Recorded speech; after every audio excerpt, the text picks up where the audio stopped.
সন্দ্বীপ থানায় আমাদের একটা বড় অভিযান পরিচালনা করা হয়। সেখানে চট্টগ্রাম জেলার অন্যতম শীর্ষ সন্ত্রাসী 20-22টা মামলার আসামি মিন্নাত হোসেন বাবলু ওরফে সেনি বাবলুকে গতকাল গ্রেপ্তার করা হয়। তার সাথে তার সহযোগী আরেকজন আছে জুয়েল রানা, তাকেও এই সন্দ্বীপ থেকে গ্রেপ্তার করা হয়। গ্রেপ্তার করার পরে তাদের দেওয়া তথ্য মতে তাদের কাছ থেকে 3টি দেশীয় এলজি, যেটা পাইপ গান টাইপের, এটা উদ্ধার করা হয়, যেটা আপনারা দেখছেন।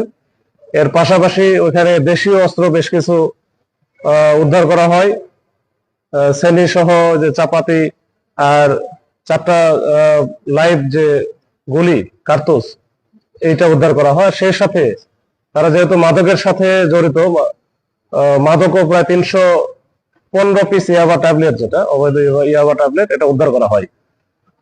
তো এইটা মূলত আমরা এই যে সন্ত্রাসী বা চাঁদাবাজদের বিরুদ্ধে যে আমাদের বিশেষ অভিযান, তারই একটা অংশ।